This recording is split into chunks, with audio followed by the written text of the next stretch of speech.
right now. Literally. What is going on, guys? You're listening to the Realest podcast, and welcome to January 10th, 2017's edition of the Smackdown Live Review. Joined by Andrew. We literally just got into a call. He's probably thinking, what's going on here? Don't have time to prep. Too bad. Uh-oh. Get thrown to the lion's den. How's everyone doing, guys? So, tonight was Smackdown. It was a slow one. It was slower than normal. The biggest thing I got of it is we're getting another women's championship, and this one's going to be in a steel cage. That was going to be exciting. Yeah, but this is a question. Do you think that Charlotte and Sasha should have been in a steel cage? No. I think if they were going to pick a match, one of the matches that they did should have been in the steel cage, but, in terms of, now, no. No. After everything they've done, no. Leave something for another feud, and, it's kind of like they wanted to do something different from Raw, and they're doing a steel cage, which hasn't been done yet, so, it's going to be a good match. And La Luchadora is going to weasel her way into that match. But it was interesting because Daniel Bryan was like, hey, it could be Eva Marie. And he's like, you know what? WWE can make that happen. It could be Eva Marie. Yeah, it could be. I'm reading more and more on Kenny Omega. And I'm just keeping this as something new. Many believe that the idea of a new contract may not be there. Talking about New Japan Pro Wrestling, and this entire thing could go on. Huge work by Kenny Omega and possibly New Japan Pro Wrestling.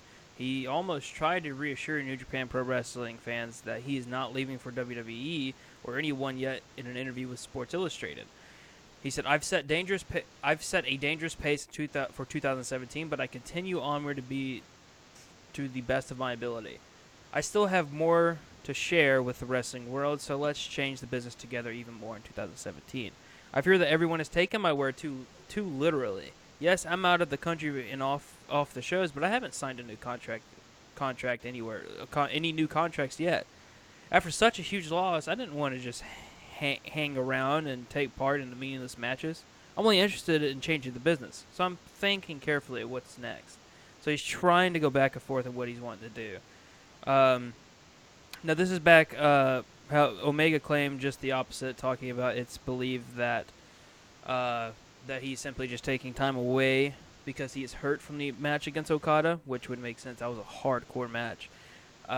He's trying to kill off the WWE rumors by simply saying Kenny Omega is just missing time due to injuries sustained in the match. However, Omega claimed the opposite. I remember feeling this way once in 2012 when I'd wrestle Bakudon, I don't know who that is, in the main event in a Japanese promotion. DDT. At the time, I thought never again, but here we are. Again, yes. The backdrop was probably the worst of it. Very scary, but I'm not missing any tours due to injury.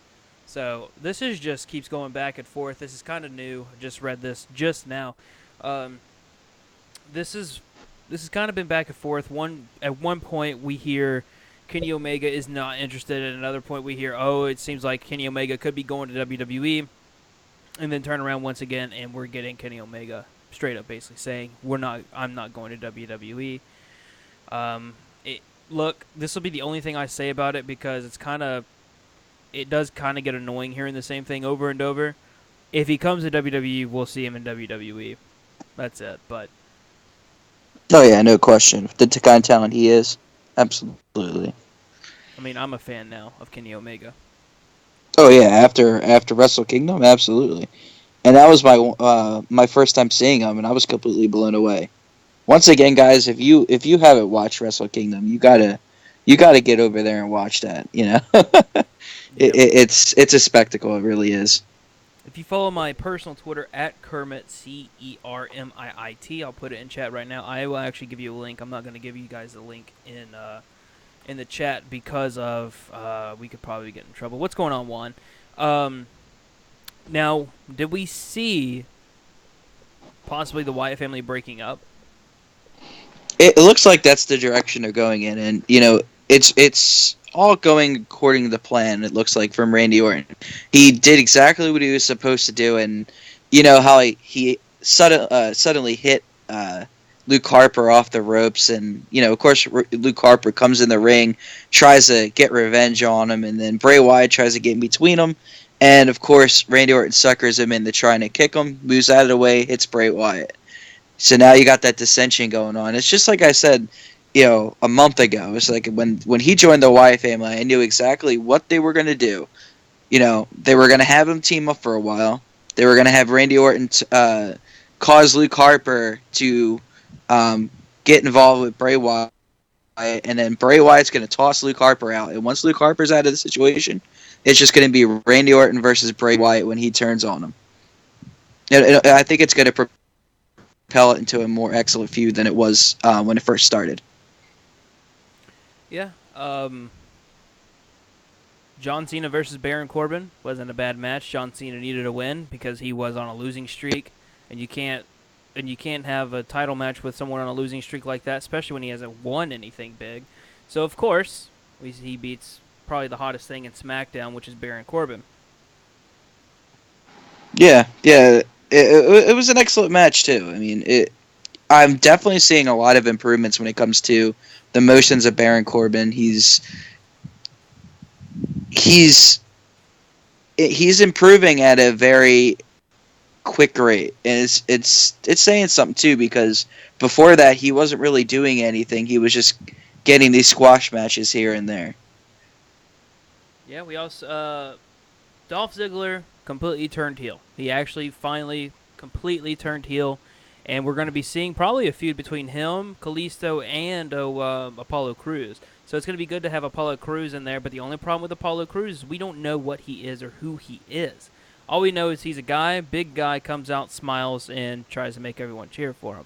I think that's the biggest problem for Apollo Crews and his character is we don't know who he is. And I guess you could say this is the one exception where you can really say shame on the SmackDown writing staff, because they haven't established who Apollo Crews is, Well, and it's been months. You can throw that into even NXT. Who was he in NXT? Yeah, they really didn't really get too far with him.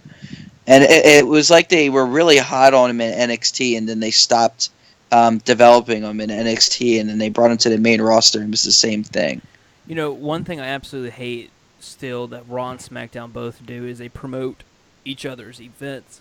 I think if we're going to make this a competition like they were wanting to make it a competition, you don't show anything from Raw or SmackDown, because Raw doesn't show highlights from the last SmackDown at all ever. But SmackDown every week shows the highlights from Raw every single time, and you're just like, huh. So I think that's something that they need to fix. And I'm sorry if I'm seemingly if I'm in a hurry. I got stuff cooking. You've got stuff cooking. Meanwhile, snack time at the Kermit house. But how about the Carmella match with James Ellsworth? Did you see his opponent? Yeah, the ant-looking woman. Yeah, she was weird. I was looking at her attire. She kind of reminded me of I wouldn't even know. It's like the female James Ellsworth. Right. But yeah, James Ellsworth got involved, helped Carmella win, and it's adding to their sort of romance there now. Looks like they're gonna be getting involved with something. Do you think that Carmella's like, oh god, I gotta do this with him? Probably. I mean, for those of you who don't know, at least from the last time I checked, she's still dating Big Cass, even though they're in the split. So it's kind of like you go from being with Big Cass on NXT, doing things with Big Cass on NXT, and then you're like, all right, well, we just had a really excellent feud with Nikki Bella, and now after that, you're getting put with James Ellsworth. Well, there really isn't anyone for her to feud. I don't know where in the world Naomi is. Last time I heard, she was she was hurt, but I know that the Nikki Bella and Natalya feud is actually getting really good. It really is getting. Oh good. Yeah. Well, and people don't give Natalya enough credit. Natalya is really good at being a heel, and it really shows what she's doing with Nikki Bella, with how personal she's getting. And if her and Nikki Bella weren't such good friends behind the scenes, you know, you could really see um, how personal this feud is because she's using stuff that you know only close friends would know, and it's kind of like I'm surprised Nikki Bella is okay with some of the stuff that's going on or like how she does it, but it's all in the idea of a good feud. So it, it's kind of like what you said before about Renee Young. It's nice if they asked her permission to do it, and it's really cool that they did it. But with the stuff going on with Nikki um, and Natalia, it's just pure adrenaline, pure emotion, and it's really taking its time to develop on SmackDown, and I'm really enjoying it as of late. Yeah, with more and more participants joining into the Royal Rumble from SmackDown, the more and more I think about it, it's like, man, there really isn't anyone from SmackDown that's probably going to win this title or win the Royal Rumble. No, and if you notice it, they're kind of leaning towards that already. Look at how many Raw superstars are already involved in the Royal Rumble versus SmackDown. Yeah. Well, So SmackDown I had mean, a bunch like of it goes to tell you. announcements today. But in other big news, WrestleMania will be returning to New Orleans. Now, for me, that's not bad. I mean, that's just another 5 or 6 hour drive. I mean, it'd be the same distance to Dallas, but I mean, how do you personally feel that New Orleans, who just had a WrestleMania 2 years ago in their city, getting another one? Oh, it ticks me off because there's nothing in my area. I think they had a WrestleMania Yeah, the one in New York. 4 years ago, 5 years ago in New York, but it's just they don't really do a lot on the East Coast when it comes to WrestleMania. It's normally, you know, in on the West Coast or in the South. Like they'll do like the bigger stadiums like Texas. Well, I think the Um, main problem is the fact that in April, especially in that area, is it's still really cold. I know that Philadelphia was actually a big runner up, and that was a rumor of it going to Philadelphia. which would have been interesting But New if they Orleans did made a bigger bid. at the link. Yeah, that would be really cool. But yeah, I mean New Orleans, it's a good location, but that's the thing that like upsets me a little bit because they just had the WrestleMania not too long ago. I would say their WrestleMania um was shorter than the time for New York. You know what I mean? So it's kind of like, okay, well we just had one like 5 years ago, but New Orleans is getting one every two Well, I years. mean, New York used to get them all the time with Madison Square Garden, but the problem is Madison Square Garden's too small. Oh yeah, for what they're looking for. I mean, that's why they went to Cowboy Stadium last year because they just built that new stadium and it could sit a whole bunch of people. Yeah, I mean, So it's at over 100,000 people. I mean that's what they're doing anymore. I mean, not only are they looking for the biggest show, um, and the biggest talent that they could sign to the show, but they're also looking for areas that have like huge capacities. They're looking for the football stadiums that they can rent out. You know. Yeah. Uh, I don't know, man. I'd like to see. I don't know. There's really not a lot of places else that they can go. I think they should go. I mean, the Seattle area. They haven't been over there in a while. Bring it to Canada. When's the last time Canada had a? Well, But I I mean, mean, if they really want to expand on their company, why not start investing in something like Canada or eventually going overseas with it? right. I mean, that's what they're doing right now. Right now, they're really big on expanding their company, expanding their territories. It would be good if they actually took it outside of the United States Yeah. Right. to promote it. But it's just a matter of who can they book, and where can they book it, and that is what really comes down to it, because the WWE, when it comes to WrestleMania, is looking for the best talent.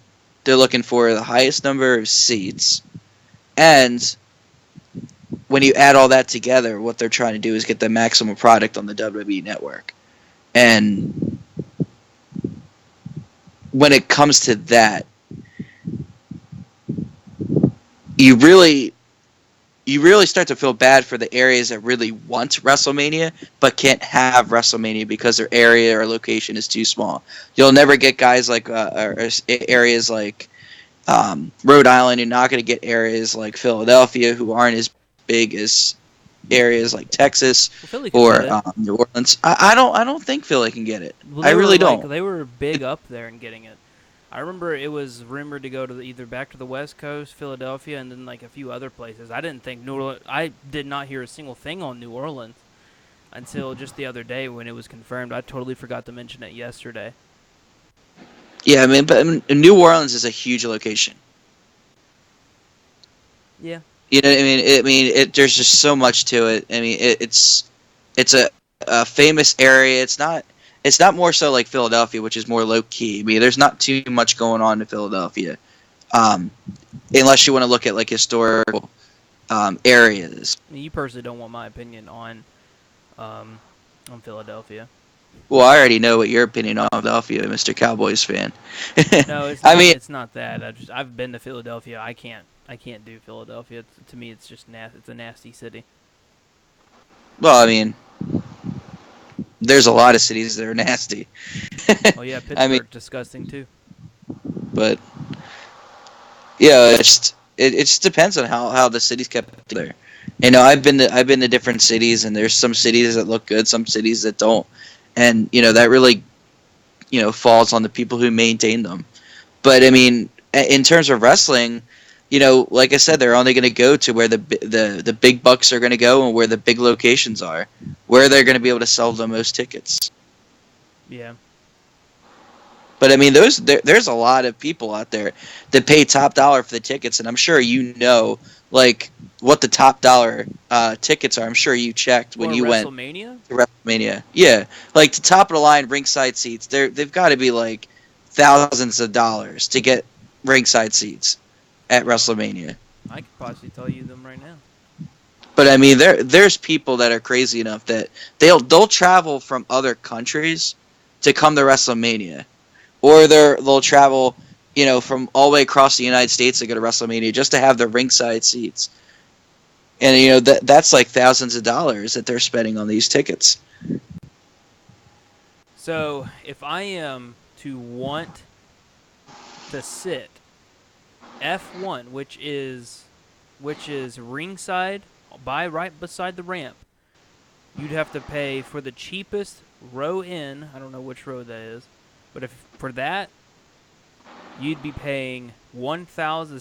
This is the cheapest ticket, $1,795. Now, if you're wanting to go row A, which is front row, you're paying $8,113.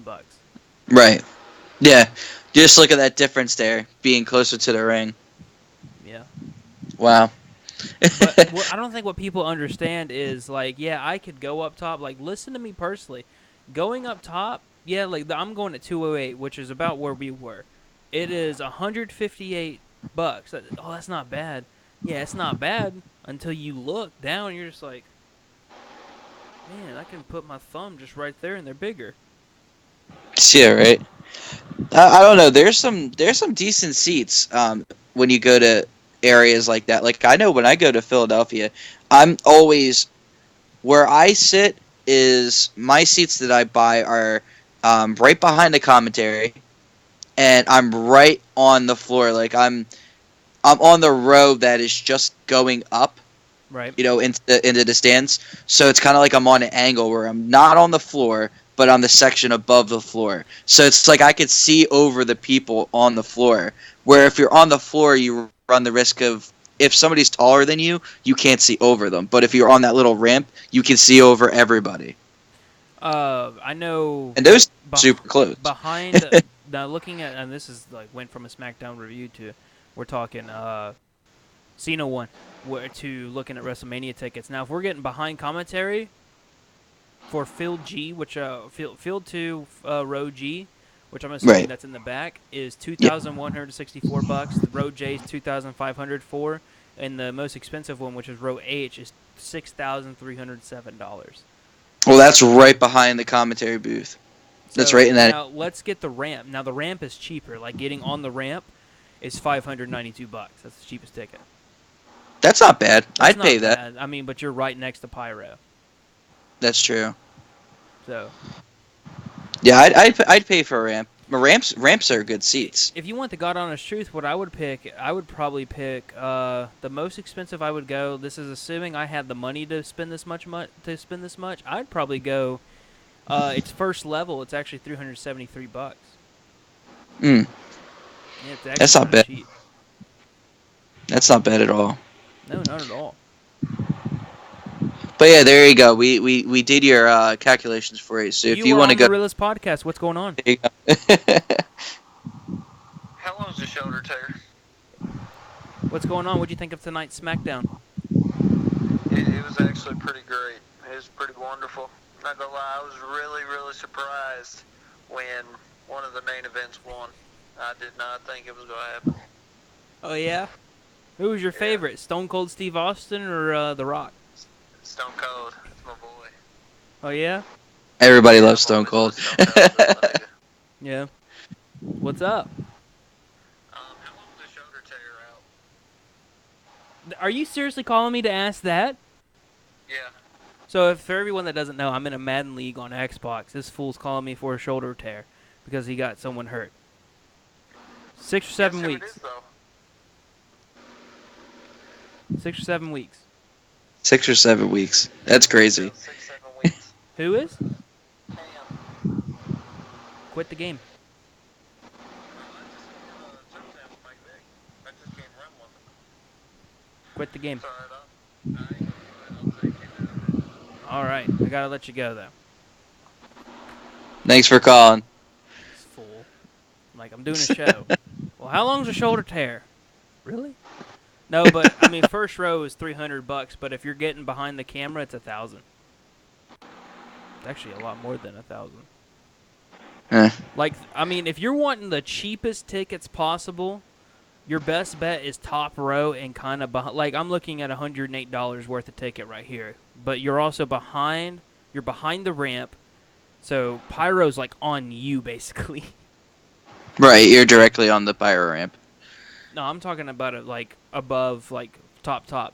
Now, if we're going first level, cheapest like first level seat is probably it's going to be in the corner. Let's see, that's 700. This is 430, 409, 323, 299. Like it just depends on where you want to sit, but Right, and what you're willing to pay. there's still a lot of good tickets left. A lot of good tickets for this year's WrestleMania. Now, do you want to check to see what next year's WrestleMania is? Because those tickets are on sale now. Really, they're on sale right now. Yeah. Well, they ain't Oh losing my any time. God. So I want you to look. I want you to look at your screen. Obviously, the people. Well, actually, I can actually make it where they can see. Hang on. I'll make it where you can also see, Andrew. So, guys, this is what I'm looking at right now. I'm looking at ticket seats. We could get in trouble for this. If we do, then that's my fault. Be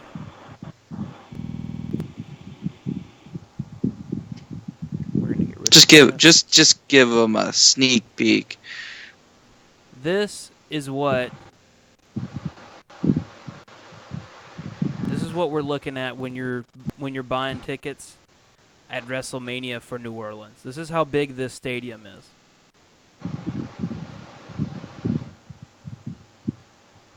Yeah, that's a huge place.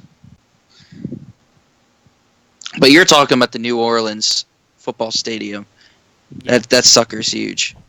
So they have some ringside seats available as of right now. It's floor. You're on the floor and you're in row M. The only seat available is $1,000 to be on the floor. Mm. Holy cow!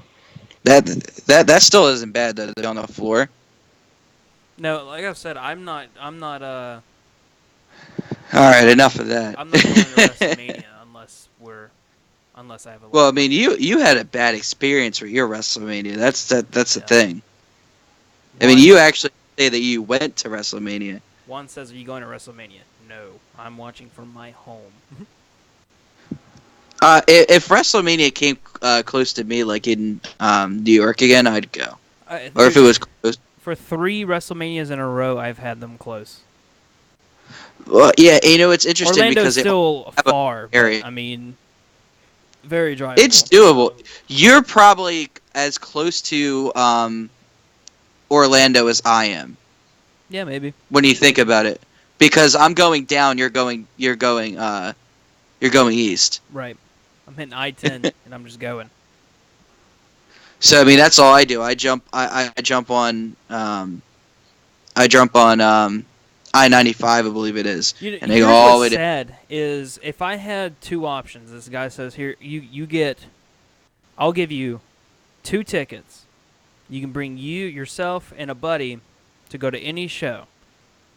You can either go to WrestleMania or you can go to NXT.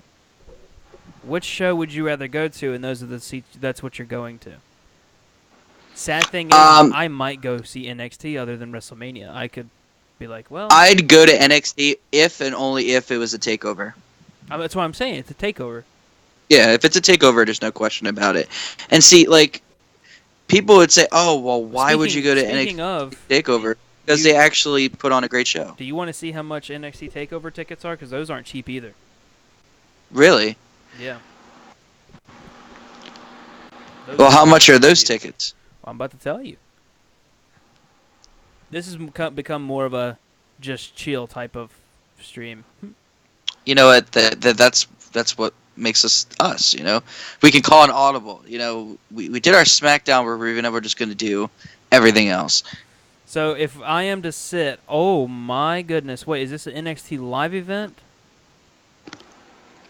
No, this is an NXT live event. I could steal some tickets, dude.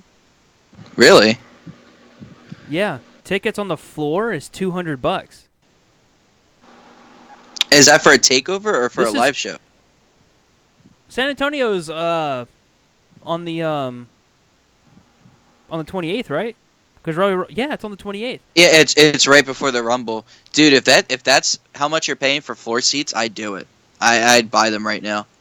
That's the thing. I don't have a ride to San Antonio. That's not. Chris. No. No. Like behind commentary or where commentary would be is $95. Wow. Yeah, that's Holy not cow. bad at all. Those are cheap seats. Yeah. You're not gonna find them any cheaper than that.